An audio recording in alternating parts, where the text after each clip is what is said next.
تأليفات أونلاين بوك ستور. الفكر يا إنسان لو أطلقته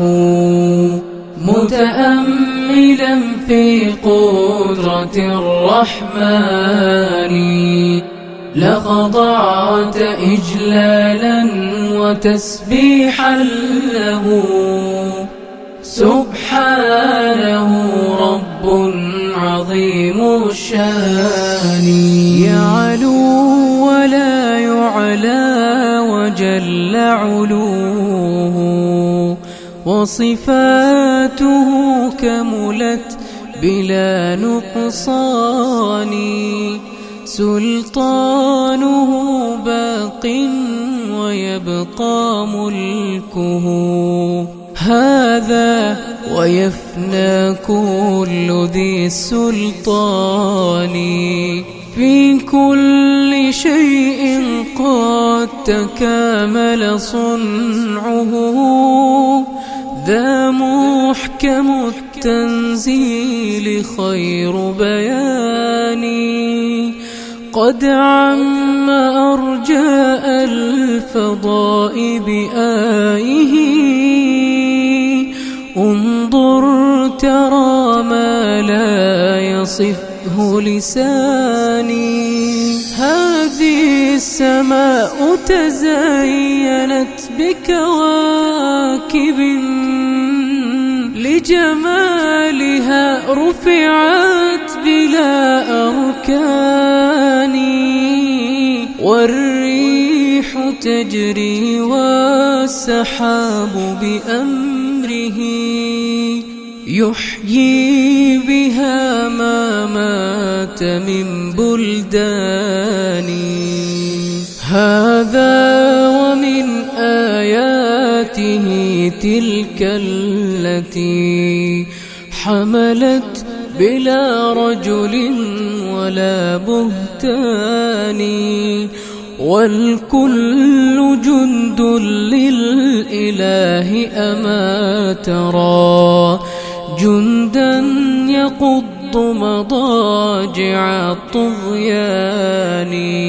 وإذا السماء تشققت من هول ما وعد الإله بآخر الأزمان والأرض غير الأرض هذا يومها وجبالها نسفت أمام عياني وتفجرت فيها البحار بأمره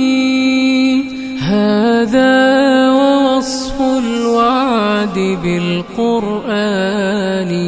والكل من بعد الممات مردهم نحو الإله الواحد الديان في ذلك اليوم العظيم نفوسنا حشرت وقد خاب ذو النكران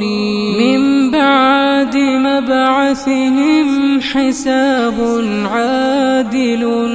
يا سعد من ثقلوا على الميزان يا سعدهم وجنان ربي فتحات يتقلبون بأنعم الرحمن قد أفلح الماضون في ركب الهدى وتحرروا من قبضة الشيطان يتفكرون بآي خالقنا التي نطقت وتدعونا إلى الإيمان الفكر يا إنسان لو أطلقته متأملا في قدرة الرحمن